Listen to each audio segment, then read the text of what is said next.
स्थिति और साफ हो पाएगी कि आखिरकार इस हिंसा के पीछे असल लोग कौन थे, असल वजह क्या थी। क्योंकि बंद तो बुलाया गया था, लेकिन इसे आगे बढ़ाने की पर भी सहमति हुई थी। पर जब सहमति बन गई थी कि 3 जून को बंद नहीं होगा, तो कैसे उस दुकानें बंद कराने के लिए किन लोगों ने उनको भड़काया जिससे दुकानें बंद करने के लिए वो सड़कों पर पहुंचे। तो ये तमाम चीज़ें हैं जिसकी जाँच फिलहाल चल रही है। और एक बड़ी बात पुलिस कमिश्नर ने यह भी बताई कि कुछ दुकानों के CCTV फुटेज को भी फॉर्मेट कर दिया गया, यानी कि जांच को प्रभावित करने की भी कोशिश इस पूरे मामले में की जा रही है। अब देखना ये होगा पुलिस इस जो SIT का गठन किया है इसमें क्या कुछ चीजें निकलकर सामने आती हैं पूरे जांच में। सचिन, और ये जो CCTV फॉर्मेटेड जो कर दिया गया, ये जो तमाम चीजें हैं वो किस तरीके से, उस एंगल पर किस तरीके से जांच की जा रही है? सचिन, अगर हम देखें तो क्योंकि पुलिस यह पता लगाने की बस कोशिश कर रही है कि इस भीड़ को उकसाने वाले लोग कौन थे, किनके इशारे पर यह भीड़ यहां पर पहुंची थी, पर जांच कर रही है। जुमले बोल रहे हैं। पहला जुमला ये कि सस्ती शोहरत के खातिर ये जो भी कुछ करता है इंसान सस्ती शोहरत के खातिर करता है। अफसोस की बात यह है कि उनके वालों में तो इतनी ताकत ही नहीं है कि उन्हें इज्जत और शोहरत दिलवा दे।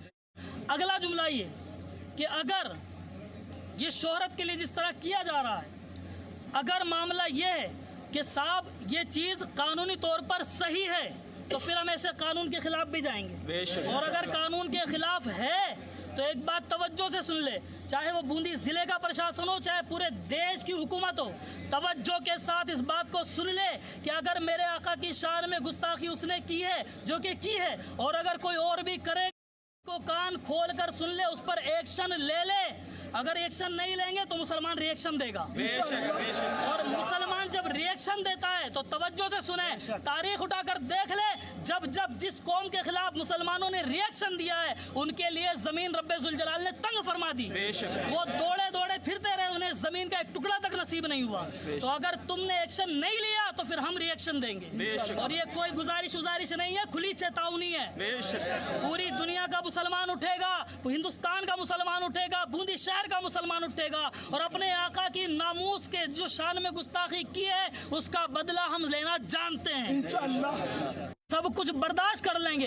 तुम मुझे गाली दो, बर्दाश्त है। तुम मेरे वालिदैन को गाली दो, बर्दाश्त है। तुम मेरे खानदानों को बुरा कहो, बर्दाश्त है। लेकिन मेरे नबी की शान में अगर एक लफ्ज भी बोला तो याद रख लो, जबान काट ली जाएगी।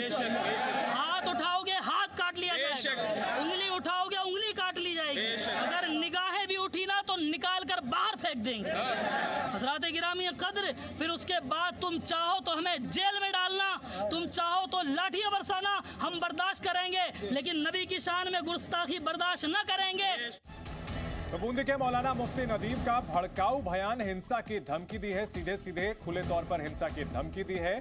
कानपुर हिंसा के बाद के आरोपियों को अदालत में पेश किया जा रहा है और इस बीच भड़काऊ बयान सामने आया है बूंदी के, राजस्थान के बूंदी के मौलाना मुफ्ती नदीम का।